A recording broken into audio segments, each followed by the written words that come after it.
Hello students, today we are starting our first unit of class 12 that is electrostatics।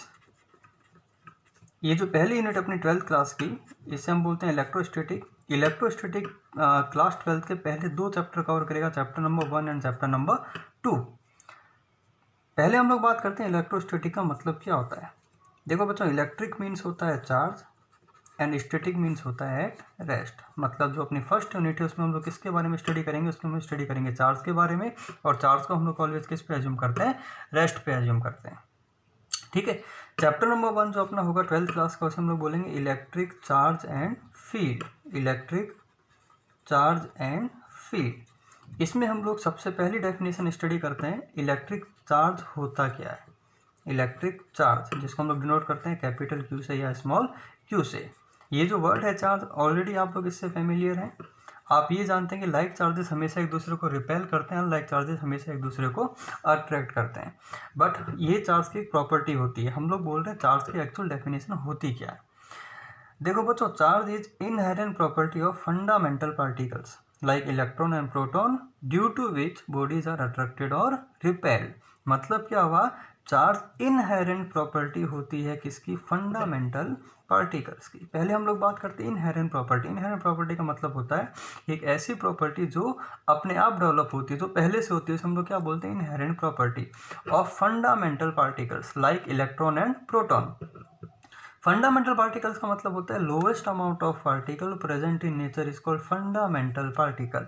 मतलब nature में जो सबसे छोटे पार्टिकल्स होते हैं उन्हें हम लोग क्या बोलते हैं, उन्हें हम लोग बोलते हैं फंडामेंटल पार्टिकल्स। इसके एग्जांपल हो गया इलेक्ट्रॉन एंड प्रोटॉन। तो चार्ज इलेक्ट्रॉन या प्रोटॉन की इनहेरेंट प्रॉपर्टी है जिसकी वजह से दो ऑब्जेक्ट एक दूसरे को रिपेल करते हैं या फिर क्या करते हैं, अट्रैक्ट करते हैं। मतलब जब भी किसी ऑब्जेक्ट पे चार्ज आएगा तो उसके पास में प्रॉपर्टी आएगी किसकी, रिपल्सन की या फिर अट्रैक्शन की। ठीक है, ये बेसिक डेफिनेशन होगी किसकी, चार्ज की। चार्ज की नेक्स्ट डेफिनेशन हम लोग बोल सकते हैं charge is a form of energy. Charge क्या होता है, एनर्जी का एक दूसरा फॉर्म होता है। मतलब अगर किसी भी ऑब्जेक्ट के पास में चार्ज है तो मतलब उसके पास में एनर्जी है, और उस एनर्जी को हम लोग डिफरेंट वेज में यूज में ले सकते हैं। फॉर एग्जाम्पल, सपोज करो अपने पास में दो डिफरेंट ऑब्जेक्ट है, object number A and this is object number B. Initially ये जो दोनों ऑब्जेक्ट है इस पर नेट चार्ज कितना है, 0। यहाँ भी नेट चार्ज कितना है, Q इक्वल टू 0। अब ये दोनों ऑब्जेक्ट रेस्ट पे हैं। जैसे ही मैंने इस ऑब्जेक्ट ए को कैसा चार्ज दिया, सपोज करें मैंने इसको पॉजिटिव चार्ज दिया, और बी को भी मैंने कैसा चार्ज दिया, पॉजिटिव चार्ज दिया। अब क्या होगा, अब ऑब्वियस सी बात है कि ए बी को रिपेल करेगा क्योंकि लाइक चार्जेज हैं, और बी भी ए को रिपेल करेगा। सपोज करो ए बी को रिपेल करने के बाद बी मूव करेगा इस डायरेक्शन में, और सिमिलरली ए भी मूव करेगा इस डायरेक्शन में। यानी कि अब ये दोनों किस कंडीशन में आ गए, अब ये दोनों आ गए मूविंग कंडीशन में। अब ये दोनों किस कंडीशन में आ गए, मूविंग कंडीशन में। मतलब पहले ये दोनों रेस्ट पे थे, मतलब इनकी काइनेटिक एनर्जी 0 थी, बट अब मूविंग कंडीशन में मतलब इनकी काइनेटिक एनर्जी 0 नहीं है। तो जैसे हमने इन दोनों ऑब्जेक्ट को चार्ज दिया, इनके पास में एनर्जी आ गई, तो we can say that charge is a form of energy. Charge energy का एक दूसरा फॉर्म भी है। ठीक है, नेक्स्ट अब हम लोग बात करते हैं कि चार्ज क्वांटिटी कैसी है। आपने 11th क्लास में पढ़ा था quantities are of two types, first one is scalar quantity and second one is vector quantity. Scalar quantities वो क्वांटिटीज होती है जो वेक्टर लॉ को फॉलो नहीं करती, उसे हम लोग बोलते हैं स्केलर क्वांटिटी। और जो क्वांटिटीज वेक्टर लॉ को फॉलो करती है उसे हम लोग बोलते हैं वेक्टर क्वांटिटी। तो आपको बेटा लर्न रखना है चार्ज कैसी क्वांटिटी है। चार्ज एक स्केलर क्वांटिटी है, प्लस क्वांटिटीज फिर से दो टाइप की होती है, fundamental and derive quantity. Fundamental quantity आपने पढ़ा 11th क्लास में 7 + 2 9 टाइप्स की होती है। इसके अलावा जितनी भी क्वांटिटीज़ होती है सारी कैसी होती है, डिराइव्ड क्वांटिटी होती है। तो चार्ज कैसी क्वांटिटी है, डिराइव। डिराइव्ड क्वांटिटी का मतलब होता है जिन क्वांटिटीज़ को हम लोग फंडामेंटल क्वांटिटीज़ के हेल्प से डिराइव करते हैं उसे हम लोग बोलते हैं डिराइव्ड क्वांटिटी। तो चार्ज कैसी क्वांटिटी हो गई, चार्ज एक डिराइव्ड क्वांटिटी हो गई। ठीक है, नेक्स्ट हम लोग बात करते हैं यूनिट ऑफ चार्ज। चार्ज की जो यूनिट है वो क्या होती है। चार्ज की जो ऐसा यूनिट होती है वो होती है कूलाम। चार्ज की जो ऐसा यूनिट होती है वो होती है कूलाम, और कूलाम को हम लोग रिप्रेजेंट करते हैं, डिनोट करते हैं C से। तो ऐसा यूनिट आपको लर्न करनी है इसकी कूलाम। एक होती है चार्ज की CGS यूनिट। CGS अलग अलग सिस्टम में अलग अलग यूनिट्स होती है। CGS का मतलब होता है centimetre gram second. CGS system में चार्ज की जो यूनिट होती है उसे हम लोग बोलते हैं ESU। electrostatic unit, or it is simply called state coulomb, and 1 coulomb equal to 3 into 10⁹ ESU होते हैं। 1 coulomb में 3 into 10⁹ ESU होते हैं। चार्ज की जो प्रैक्टिकल यूनिट होती है बेटा, चार्ज की प्रैक्टिकल यूनिट होती है वो होती है फैराडे। चार्ज की प्रैक्टिकल यूनिट होती है फैराडे, डिनोट करते हैं हम लोग इसको सिंपल एफ से, and 1 Faraday equal to 96500 coulomb. तो चार्ज की जो सबसे बिगेस्ट यूनिट होती है वो कौन सी होती है बेटा, वो फैराडे होती है, और चार्ज की जो सबसे स्मॉलेस्ट यूनिट होती है वो होती है ESU। सबसे स्मॉलेस्ट ESU और सबसे जो बिगेस्ट यूनिट होती है वो होती है फैराडे। ठीक है, एक यूनिट और होती है चार्ज की जिसे हम लोग बोलते हैं EMU, it is called electromagnetic unit, electromagnetic unit, and 1 coulomb equal to 1/10 EMU, 1 coulomb equal to 1/10 EMU। ये हो गया चार्ज की यूनिट। नाउ हम लोग बात करते हैं वापस फंडामेंटल पार्टिकल्स या फंडामेंटल चार्ज, फंडामेंटल पार्टिकल या फंडामेंटल चार्ज। सबसे छोटे जो पार्टिकल्स होते हैं नेचर में उन्हें हम लोग बोलते हैं या तो इलेक्ट्रॉन होगा या फिर क्या होगा, प्रोटॉन होगा। इलेक्ट्रॉन पे जो चार्ज होता है उसको हम लोग नेगेटिव अज्यूम करते हैं, प्रोटॉन का जो चार्ज होता है वो कैसा अज्यूम करते हैं हम लोग, पॉजिटिव अज्यूम करते हैं। इलेक्ट्रॉन पे जो चार्ज होता है वो सबसे पहले डिस्कवर किया था मिलीकेन ने on the basis of oil drop experiment. Electron का चार्ज सबसे पहले बताया था मिलीकेन ने। किसने बताया था बेटा, मिलीकेन ने बताया था on the basis of oil drop experiment. Electron negatively charge particle होता है, इस पर जो चार्ज होता है वो -1.6 इंटू 10⁻⁻19 कूलम होता है, और प्रोटॉन पॉजिटिवली चार्ज पार्टिकल होता है, इस पर साइन होता है, इसका मैग्नीट्यूड होता है +1.6 इंटू 10⁻⁻19 कूलम। दोनों पे इक्वल चार्ज होता है, एक नेगेटिव होता है और दूसरा पॉजिटिव होता है। ठीक है, ये स्टैंडर्ड वैल्यूज है, ये आपको लर्न करनी है। नेक्स्ट हम लोग बात करते हैं कि किसी भी ऑब्जेक्ट पे चार्ज हम लोग कैसे ला सकते हैं, मतलब चार्ज कितने टाइप के हो गए, चार्ज 2 टाइप के हो गए, एक हो गया पॉजिटिव चार्ज और एक हो गया नेगेटिव चार्ज। तो किसी भी ऑब्जेक्ट पे चार्ज को हम लोग कैसे ला सकते हैं, तो सिंपल तरीका है, नेचर में चार्ज लाने का केवल एक ही तरीका है, वो है ट्रांसफ़र ऑफ इलेक्ट्रॉन। अगर किसी भी ऑब्जेक्ट से या किसी भी ऑब्जेक्ट से हम लोग इलेक्ट्रॉन को ट्रांसफ़र कर दें, इलेक्ट्रॉन को या तो बाहर निकाल दें, इलेक्ट्रॉन को लेके आए, तो उसके ऊपर क्या आएगा, उसके ऊपर चार्ज आएगा। फॉर एग्जांपल सपोज करो हमने एक एटम अज्यूम किया, मैंने सोडियम एटम अज्यूम किया, सोडियम एटम में एटॉमिक नंबर हो गया 11, मतलब इसमें 11 प्रोटॉन्स हैं और +11 इलेक्ट्रॉन्स हैं। अगर हम लोग बात करें एक सोडियम एटम की, तो ये हो गया इसकी इनर मोस्ट ऑर्बिट हो गया, इसके ऑर्बिट्स में इलेक्ट्रॉन इस तरीके से रिवॉल्व करते हैं। यहाँ पे 2 इलेक्ट्रॉन्स हो गए फर्स्ट ऑर्बिट में, सेकंड ऑर्बिट में 8 इलेक्ट्रॉन्स हो गए, और लास्ट ऑर्बिट में कितने इलेक्ट्रॉन्स हो गए, 1 इलेक्ट्रॉन हो गया। इनिशियली ये जो एटम है ये कैसा है, न्यूट्रल है। क्यों है न्यूट्रल, क्योंकि जितना इसके अंदर प्रोटॉन्स हैं 11 प्रोटॉन्स हैं, 11 न्यूट्रॉन्स हैं, नेट चार्ज कितना हुआ, 0। लेकिन सपोज करो बेटा अगर मैंने इस इलेक्ट्रॉन को यहाँ से बाहर निकाल दिया, अगर मैंने इस इलेक्ट्रॉन को यहाँ से बाहर निकाल दिया, अब इस पे प्रोटॉन कितने हुए, अब इस पे प्रोटॉन हो गए 11, इलेक्ट्रॉन्स कितने रह गए, 10। तो 11 पॉजिटिव चार्ज हो गया 11, नेगेटिव चार्ज कितना रह गया 10, तो नेट चार्ज कितना रह गया इसका +1 कूलम, +1 इलेक्ट्रॉन के इक्वल या +1 प्रोटॉन के इक्वल, यानी नेट चार्ज कितना रह गया, एक प्रोटॉन के इक्वल चार्ज रह गया। मतलब क्या हुआ कि जब भी कोई भी ऑब्जेक्ट इलेक्ट्रॉन्स को लूज करेगा, जब भी कोई ऑब्जेक्ट इलेक्ट्रॉन को लूज करेगा तो उस पर हमेशा कैसा चार्ज आएगा, उस पर हमेशा पॉजिटिव चार्ज आएगा। अच्छा, पॉजिटिव चार्ज आ गया। अब ऑब्जेक्ट के मास पे क्या फ़र्क पड़ा, अगर कोई भी ऑब्जेक्ट जब इलेक्ट्रॉन को लूज करेगा तो उसका जो मास होगा वो इंक्रीज होगा या डिक्रीज होगा। तो ऑब्वियस सी बात है, जब भी कोई ऑब्जेक्ट इलेक्ट्रॉन्स को लूज करेगा तो उस पर कैसा चार्ज आएगा, उस पर पॉजिटिव चार्ज आएगा, और जब इलेक्ट्रॉन बाहर निकलेगा तो अपना मास भी साथ में लेके जाएगा, तो उसका जो मास होगा वो स्लाइटली क्या होगा, डिक्रीज होगा। सिमिलरली जब भी कोई ऑब्जेक्ट इलेक्ट्रॉन्स को गेन करेगा, तो उस पर कैसा चार्ज आएगा, नेगेटिव चार्ज आएगा, और जब इलेक्ट्रॉन आएगा तो मास साथ में लेके आएगा, तो उसका जो मास है ऑब्जेक्ट स्लाइटली क्या होगा, इंक्रीज होगा। तो जब भी किसी ऑब्जेक्ट पे पॉजिटिव चार्ज आता है तो उसका मास डिक्रीज होता है, और नेगेटिव चार्ज आने पे उसका मास हमेशा इंक्रीज होता है। ठीक है बेटा, तो आपको ये लर्न रखना है कि नेचर में चार्ज लाने का केवल एक ही तरीका है, ट्रांसफ़र ऑफ इलेक्ट्रॉन। हाँ, इलेक्ट्रॉन को ट्रांसफ़र करने के बहुत सारे तरीके होते हैं जो हम लोग आगे पढ़ेंगे, like friction, conduction and induction, that are called methods of charging. Now we are discussing about properties of charge. अब हम लोग पढ़ते हैं बेटा चार्ज की प्रॉपर्टीज क्या क्या होती है। प्रॉपर्टीज ऑफ चार्ज, चार्ज की जो फर्स्ट वन प्रॉपर्टी होती है that is called quantization of charge. Charge की जो पहली प्रॉपर्टी होती है उसे हम लोग बोलते हैं quantization of charge. Quantization of charge, हमने आपको सिंपल एक एग्जांपल लिया, सोडियम का एग्जांपल लिया हमने। अच्छा, सोडियम में से क्या हम लोग एक इलेक्ट्रॉन को बाहर निकाल सकते हैं? यस। 2 इलेक्ट्रॉन्स को बाहर निकाल सकते हैं? यस। 3 इलेक्ट्रॉन्स को बाहर निकाल सकते हैं? यस। क्या ऐसा पॉसिबल है कि सोडियम में से मैं 1.5 इलेक्ट्रॉन को बाहर निकालूं? नहीं। क्या ऐसा पॉसिबल है कि यहाँ से मैं 2.5 इलेक्ट्रॉन्स को बाहर निकालूं? नहीं। मतलब क्या हुआ कि जितने इलेक्ट्रॉन्स आएंगे उतना ही तो पॉजिटिव या नेगेटिव चार्ज गेन करेगा कोई भी ऑब्जेक्ट। मतलब ये हुआ कि क्वांटाइजेशन ये बताता है कि किसी भी ऑब्जेक्ट का जो नेट चार्ज होगा वो हमेशा इलेक्ट्रॉन के चार्ज का इंटीजर मल्टीपल होगा या प्रोटॉन के चार्ज का इंटीजर मल्टीपल होगा, क्योंकि जितने इलेक्ट्रॉन्स बाहर निकलेंगे उतना ही तो चार्ज गेन करेगा। अगर यहाँ से 1 इलेक्ट्रॉन बाहर निकला तो इस पर प्लस ही चार्ज आएगा। अगर यहाँ से 2 इलेक्ट्रॉन्स बाहर निकलेंगे तो इस पर +2 ही चार्ज आएगा। अगर यहाँ से 3 इलेक्ट्रॉन्स बाहर निकलेंगे तो यहाँ +3 ही चार्ज आएगा। सिमिलरली अगर यहाँ से n इलेक्ट्रॉन्स बाहर निकलेंगे तो चार्ज कितना आएगा? Q = n × E।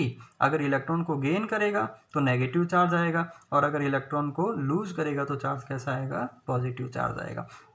तो किसी भी ऑब्जेक्ट का नेट चार्ज होता है Q = ±n × E। ये पहला फॉर्मूला इस चैप्टर का आपको लर्न करना है, जहाँ E की वैल्यू होती है, E की स्टैंडर्ड वैल्यू होती है 1.6 × 10⁻⁻19 कूलम एंड n होता है number of electron transfer, number of electron transfer. ठीक है, तो Q = ±n × E। अच्छा, नेक्स्ट हम लोग बात करते हैं, एक अपने पास एक स्पेशल डेफिनेशन आती है, इसे हम लोग बोलते हैं क्वार्क। कुछ पार्टिकल्स होते हैं, छोटे पार्टिकल्स, इलेक्ट्रॉन और प्रोटॉन, जिन्हें हम लोग बोलते हैं क्वार्क। क्वार्क कितने टाइप के होते हैं बेटा? क्वार्क 2 टाइप के होते हैं। पहला होता है अप क्वार्क एंड दूसरा होता है down quark. Up quark and down quark. Up quark जो होता है वो कैसे होते हैं? वो पॉजिटिवली चार्ज पार्टिकल होते हैं एंड डाउन क्वार्क होते हैं वो कैसे होते हैं? नेगेटिव चार्ज पार्टिकल्स होते हैं। अप क्वार्क के जो चार्ज होता है वो 2/3 होता है चार्ज ऑफ इलेक्ट्रॉन या चार्ज ऑफ प्रोटॉन, और डाउन क्वार्क पे चार्ज होता है 1/3 होता है चार्ज ऑफ प्रोटॉन का, बट वो ऑलवेज कैसा होता है? नेगेटिव होता है। अगर हम लोग किसी भी एक प्रोटॉन को डिवाइड करें क्वार्क में, मतलब जब हम लोग किसी प्रोटॉन को तोड़ें तो आपको हमेशा मिलते हैं 2 अप क्वार्क एंड मिलता है आपको एक down quark. 2 up quark means पहले अप क्वार्क पे चार्ज 2/3, दूसरे अप क्वार्क पे चार्ज 2/3 और नेक्स्ट चार्ज कितना हो? -1/3। सॉल्व करने में अपने को वैल्यू कितनी मिल गई? +E। सिमिलरली अगर हम लोग किसी भी इलेक्ट्रॉन की बात करें तो इलेक्ट्रॉन में तीनों डाउन क्वार्क होते हैं। तीनों down quark means -1/3, -1/3E, -1/3 will be equal to -E। And अगर हम लोग न्यूट्रॉन की बात करें तो एक न्यूट्रॉन में एक अप क्वार्क होता है और 2 डाउन क्वार्क होते हैं। एक अप क्वार्क पे चार्ज कितना होता है? +2/3E, डाउन क्वार्क पे -1/3 and -1/3E। Net charge will be equal to 0। लेकिन सर अभी आपने बताया कि कोई भी जो फंडामेंटल पार्टिकल्स होते हैं उन्हें हम लोग बोलते हैं या तो इलेक्ट्रॉन या प्रोटॉन, बट यहाँ तो क्वार्क प्रोटॉन से भी छोटे पार्टिकल्स मिल गए अपने को।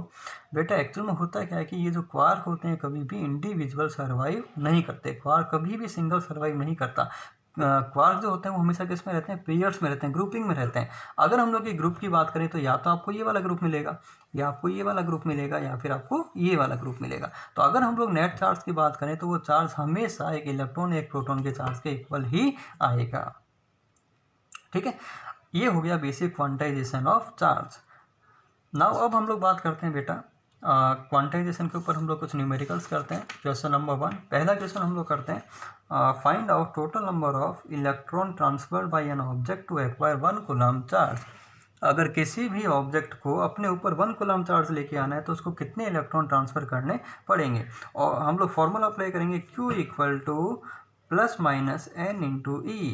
चार्ज कितना लेके आना है अपने को? 1 coulomb equal to n number of electron transferred अपने को फाइंड आउट करना है, इंटू E की वैल्यू होती है 1.6 × 10⁻⁻19 coulomb. Then n will be equal to 1/1.6 × 10⁻⁻19। Solve करने पे वैल्यू आएगी 6.25 × 10⁻18 इलेक्ट्रॉन। मतलब अगर आपको किसी भी ऑब्जेक्ट पे 1 कूलम चार्ज लेके आना है तो आपको 6.25 × 10⁻18 इलेक्ट्रॉन्स को बाहर निकालना पड़ेगा। ये जो स्टैंडर्ड वैल्यू है ये आपको लर्न करनी है। ठीक है, नेक्स्ट जो क्वेश्चन हम लोग करते हैं बेटा, नेक्स्ट क्वेश्चन इंपॉर्टेंट क्वेश्चन है, एनसीईआरटी क्वेश्चन है। क्वेश्चन ये बोल रहा है if 10⁹ electrons are transferred in 1 second, अगर कोई भी ऑब्जेक्ट 1 सेकेंड में 10⁹ इलेक्ट्रॉन्स को ट्रांसफर कर रहा है, बहुत बड़ी बात है 1 सेकेंड में 10⁹ इलेक्ट्रॉन्स को निकालना, बट फिर भी मान लेते हैं 10⁹ इलेक्ट्रॉन्स को बाहर निकाल रहा है, then how much time will it take to acquire 1 coulomb charge. तो उस ऑब्जेक्ट को अपने ऊपर 1 कूलम्ब चार्ज लाने में कितना टाइम लगेगा। इस क्वेश्चन को हम लोग सिंपल करते हैं यूनिटरी मेथड से। कैसे करेंगे बेटा, देखो 10⁹ इलेक्ट्रॉन्स को ट्रांसफ़र करने में कितना टाइम लगा, 1 सेकेंड। देन 1 इलेक्ट्रॉन को ट्रांसफ़र करने में कितना टाइम लगेगा, 1/10⁹ सेकेंड्स।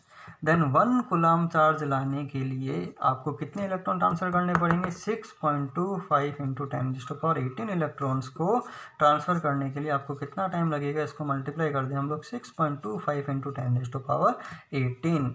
ये टाइम किस में आ गया बेटा, ये टाइम आया सेकेंड्स में।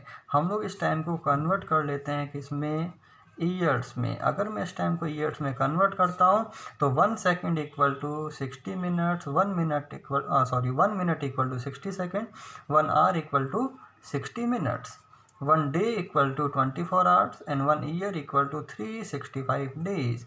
इसको सॉल्व करने पे ऑलमोस्ट आंसर कितना आता है, 198 ईयर्स, और हम लोग सिंपल कह सकते हैं 200 साल।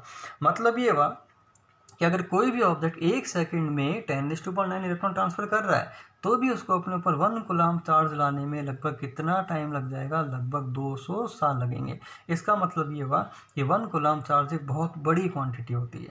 1 coulomb charge is very big quantity, so we use, इसलिए हम लोग क्वेश्चन में यूज में लेते हैं माइक्रो कूलम्ब। माइक्रो मतलब 10⁻6 coulomb, milli means 10⁻³ coulomb, pico मतलब 10⁻12 coulomb, and 1 nano coulomb equal to 10⁻9 coulomb. Different values हम लोग चार्ज के काम में लेते हैं। अगर क्वेश्चंस में न्यूमेरिकल्स में आपको micro coulomb, milli coulomb, pico coulomb, nano coulomb given है तो सबसे पहले हम लोग उनको कूलम्ब में कन्वर्ट करते हैं। ठीक है, नेक्स्ट हम लोग क्वेश्चन करते हैं, एनसीईआरटी का बहुत बढ़िया क्वेश्चन है, ये भी एनसीईआरटी क्वेश्चन है, इंपॉर्टेंट क्वेश्चन है बेटा। हाउ मच पॉजिटिव और negative charge is there 1 cup of water. Question ये बोल रहा है कि पानी के एक गिलास में कितना पॉजिटिव या कितना नेगेटिव चार्ज होता है, ये आपको फाइंड आउट करना है। इस क्वेश्चन में हम लोग थोड़ा केमिस्ट्री अप्लाई करेंगे। सबसे पहले आपको ये अज्यूम करना पड़ेगा कि 1 कप ऑफ वाटर का जो मास है वो कितना है। तो हम लोग अज्यूम कर लेते हैं let mass of 1 cup of water is 250 gram. Next हम लोग फाइंड आउट करते हैं इसमें नंबर ऑफ मोल्स कितने हैं, नंबर ऑफ मोल्स कितने हैं। तो नंबर ऑफ मोल्स का फॉर्मूला होता है given mass upon molecular mass. H2O जो होता है उसका मॉलिकुलर मास कितना होता है बेटा, 18 होता है, 16 + 2, H2O का मॉलिकुलर मास हो गया 18।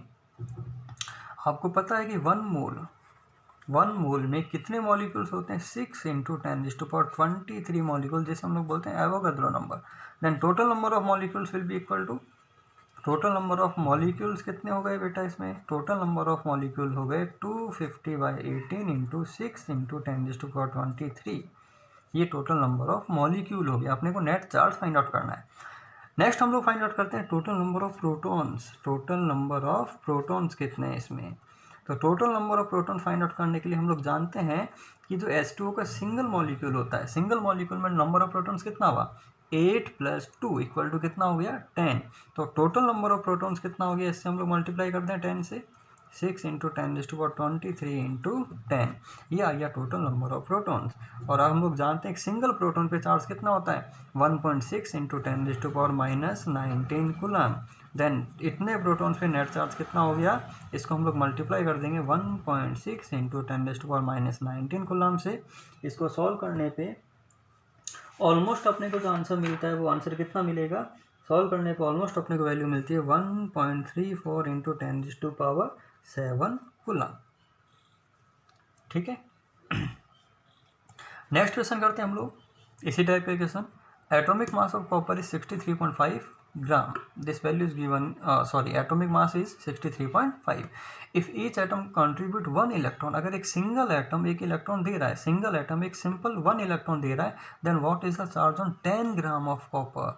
तो 10 ग्राम ऑफ कॉपर पे नेट चार्ज कितना है. सिमिलर सबसे पहले हम लोग क्या फाइंड आउट करेंगे स्टेप नंबर 1 में, number of moles. Number of moles will be equal to given mass upon molecular mass 63.5. एक सिंगल मोल कितने एटम कंटेन करता है, 6 into 10⁻3, that is called Avogadro number. Then total number of atoms will be equal to 10 upon 63.5 into 6 into 10⁻23 atoms. अब question ये बोल रहा है कि एक सिंगल एटम एक इलेक्ट्रॉन दे रहा है, तो इतने एटम्स कितने इलेक्ट्रॉन देंगे. ऑब्वियस सी बात ने टोटल नंबर ऑफ इलेक्ट्रॉन्स कितना हो गया, ये टोटल नंबर ऑफ इलेक्ट्रॉन्स हो गया. अपने को फाइंड आउट करना है नेट चार्ज कितना है. नेट चार्ज का फॉर्मूला कितना होता है, Q equal to N into E. N कितना हुआ अपना 10 into 63.5 into 6 into 10⁻23 into E की वैल्यू कितनी है बेटा, ई की वैल्यू 1.6 इंटू 10⁻⁻19 को मिला. इसको सॉल्व करने पे ऑलमोस्ट जो अपने को वैल्यू मिलती है वो मिलती है 1.7 कूलम के समथिंग. ऑलमोस्ट वैल्यू कितनी मिलती है अपने को, 1.7 कूलम के समथिंग. ठीक है. नेक्स्ट क्वेश्चन है अपना कैलकुलेट. बहुत सिंपल क्वेश्चन है. Calculate net charge on Cu2+ या Cu+2. Cu+2 पे नेट चार्ज कितना है ये आपको फाइंड आउट करना है. तो बेटा Cu+2 पे नेट चार्ज फाइंड आउट करने के लिए इस क्वेश्चन आपको नंबर ऑफ मोल्स वगैरह को फाइंड आउट करने की जरूरत नहीं है. क्वेश्चन जस्ट कंफ्यूज कर रहा है. देखो बेटा किसी भी एटम पे +2 चार्ज आ रहा है. +2 चार्ज आने का मतलब ये हुआ कि उसमें कितने इलेक्ट्रॉन्स की कमी हुई, 2 इलेक्ट्रॉन्स की. मतलब उसने कितने इलेक्ट्रॉन ट्रांसफर किए, 2 इलेक्ट्रॉन्स. तो अगर 2 इलेक्ट्रॉन ट्रांसफर किए तो नेट चार्ज का फॉर्मूला कितना होता है, Q equal to N into e. इसको सॉल्व करने पर आपकी वैल्यू कितनी मिल जाएगी, 3.2 इंटू 10⁻⁻19 कूलम. ये हमने बात की किसकी प्रॉपर्टी, हमने पढ़ी क्वांटाइजेशन ऑफ चार्ज. चार्ज की first property quantization of charge की. ठीक है बेटा यहाँ तक. नेक्स्ट हम लोग पढ़ते हैं प्रॉपर्टी नंबर 2 चार्ज की. हम लोग नेक्स्ट प्रॉपर्टी की बात करते हैं. नेक्स्ट प्रॉपर्टी क्या होती है चार्ज की, प्रॉपर्टी नंबर 2 होती है चार्ज की, जिसे हम लोग बोलते हैं कंजर्वेशन ऑफ चार्ज. जिसे हम लोग बोलते हैं कंजर्वेशन ऑफ चार्ज. ये प्रॉपर्टी बिल्कुल सिंपल प्रॉपर्टी, नाम से पता चल रहा है. चार्ज हमेशा कैसा रहता है, कंजर्व रहता है. मतलब चार्ज को हम लोग ना तो क्रिएट कर सकते हैं ना डिस्ट्रॉय कर सकते हैं. चार्ज को हम लोग केवल क्या कर सकते हैं, ट्रांसफर कर सकते हैं from one object to another object. Conservation of charge का हम लोग सिंपल एग्जांपल लेते हैं NaCl. अभी NaCl पे इनिशियली नेट चार्ज कितना है, 0. NaCl ब्रेक डाउन होता है Na+ और Cl- में. जितना पॉजिटिव चार्ज है उतना ही नेगेटिव चार्ज है. यहाँ भी नेट चार्ज कितना है, 0. तो यहाँ पे चार्ज को क्रिएट कर दिया, यहाँ चार्ज नहीं था बट यहाँ पे चार्ज को क्रिएट कर दिया. लेकिन अब भी नेट चार्ज कितना है, 0. मतलब चार्ज को हम लोग ना तो क्रिएट कर सकते हैं ना डिस्ट्रॉय कर सकते हैं. जो नेट चार्ज होता है वो ऑलवेज कैसा रहता है, 0 रहता है. इसका NCERT में एक बहुत ही शानदार एग्जाम्पल गिवन है बेटा. वो एग्जाम्पल आपको लर्न करना है. पहला एग्जाम्पल है इसका पेयर प्रोडक्शन.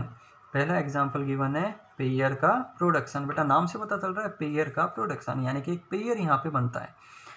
आइंस्टाइन ने ये बताया था, बहुत फेमस साइंटिस्ट थे आइंस्टाइन ने ये बताया था on the basis of energy mass relation. Einstein ने ये बताया था कि नेचर के अंदर जो एनर्जी होती है वो हमेशा किस में कन्वर्ट होती है, मास में. और मास हमेशा किस में कन्वर्ट होता है, एनर्जी में. मतलब एनर्जी मास हमेशा इंटर कन्वर्टेबल होते हैं. अगर नेचर में मास कम होगा तो उसके करस्पॉन्डिंग आपको क्या मिलेगी, एनर्जी मिलेगी. और अगर किसी भी सिस्टम से अगर आप एनर्जी को निकाल दोगे तो उसके करस्पॉन्डिंग आपको क्या मिलेगा, मास मिलेगा. तो आइंस्टाइन ने ये बताया था कि जब भी कोई गामा रेज, सपोज करो ये गामा रेज है. गामा रेज क्या होती है बेटा, गामा रेज एनर्जी फोटॉन्स होते हैं, न्यूट्रल होती है. इनका नेट चार्ज हमेशा कितना होता है, 0 होता है. इनके पास में एनर्जी होती है. जब भी कोई गामा रेज किसी मेटल से इंटरेक्ट होती है, किसी सरफेस पे गिरती है, तो सरफेस पे गिरने से क्या होता है, आपको एक पेयर मिलता है किसका, इलेक्ट्रॉन का, और एक मिलता है पॉजिट्रॉन का. एक इलेक्ट्रॉन और एक पॉजिट्रॉन. पॉजिट्रॉन वो होता है इलेक्ट्रॉन का एंटी पार्टिकल. इलेक्ट्रॉन का एंटी पार्टिकल मतलब जो चार्ज होता है वो इलेक्ट्रॉन के इक्वल होता है. बट जो नेचर होता है वो हमेशा कैसा होता है, अपोजिट होता है. इलेक्ट्रॉन पे नेगेटिव चार्ज होता है तो पॉजिट्रॉन पे कैसा चार्ज होता है, पॉजिटिव चार्ज होता है. तो जब भी कोई गामा रेज किसी सरफेस से इंटरेक्ट करती है तो इससे एक पेयर बनता है. एक पेयर में आपको एक इलेक्ट्रॉन और एक पॉजिट्रॉन मिलता है. इलेक्ट्रॉन और पॉजिट्रॉन के पास में क्या होता है, मास होता है. तो यानी कि इस एग्जाम्पल में जो एनर्जी है वो किस में कन्वर्ट हो रही है, एनर्जी मास में कन्वर्ट हो रही है. बट यहाँ इनिशियली चार्ज कितना था, 0. जितना नेगेटिव चार्ज है इतना पॉजिटिव चार्ज है. यहाँ फाइनल नेट चार्ज भी कितना हुआ, यहाँ पे 0 हुआ. मतलब जो चार्ज रहता है वो हमेशा कैसा रहता है, कंजर्व रहता है। नेक्स्ट इसका एग्जांपल होता है pair annihilation. Pair annihilation just इसका रिवर्स प्रोसेस होता है पेयर प्रोडक्शन का, कि जब भी कोई इलेक्ट्रॉन या एक पॉजिट्रॉन जब आपस में कंबाइन होते हैं तो इसके बदले में आपको क्या मिलती है, इसके बदले में आपको गामा रेज मिलती है। यहाँ नेट चार्ज कितना है, sigma Q equal to 0। Finally में नेट चार्ज कितना है, सिग्मा क्यू इक्वल टू 0। मतलब यहाँ पे मास एनर्जी में कन्वर्ट हो रहा है। ये एग्जांपल हो गया कंजर्वेशन ऑफ चार्ज का। चार्ज की जो थर्ड प्रॉपर्टी होती है, सिंपल प्रॉपर्टी होती है, चार्ज इज एडिटिव। चार्ज कैसा होता है बेटा, चार्ज एडिटिव होता है। मतलब मैंने आपको बताया चार्ज स्केलर क्वांटिटी, अगर आपको किसी भी सिस्टम का नेट चार्ज फाइंड आउट करना है तो उसके ऊपर जो इंडिविजुअल चार्ज होता है उसको आपको विथ साइन क्या करना है, एल्जेब्रिक सम करना है। सपोज करो इस सिस्टम पे नेट चार्ज है Q1 minus Q2 Q3 minus Q4। अगर मैं आपको बोलता हूँ सिस्टम का नेट चार्ज कितना है, तो आप क्या करेंगे, इसको सिंपल एल्जेब्रिक सम कर देंगे, आपको सिस्टम का नेट चार्ज मिल जाएगा। इस is called charge is additive. And fourth property होती है चार्ज की, charge is invariant. Charge is invariant. Invariant का मतलब होता है जो कभी वेरी नहीं करता, जो कभी वेरी नहीं करता। आइंस्टाइन ने एक बात और बताई थी, on the basis of special theory of relativity. Einstein ने एक फॉर्मूला बताया था, m equal to m naught 1 minus v square upon c square. Einstein ने ये बताया था कि जब भी कोई ऑब्जेक्ट की स्पीड को हम लोग इंक्रीज करते हैं, जब भी किसी ऑब्जेक्ट की स्पीड को हम लोग इंक्रीज करते हैं तो उसका जो मास होता है वो भी क्या होता है, इंक्रीज होता है। मतलब उसका मास वेरी करता है, लेकिन ऑब्जेक्ट के चार्ज से कोई फर्क नहीं पड़ता। मतलब जो चार्ज होता है वो कैसा रहता है, कांस्टेंट रहता है। ये जो प्रॉपर्टी होती है इसे हम लोग बोलते हैं चार्ज इज इनवेरिएंट।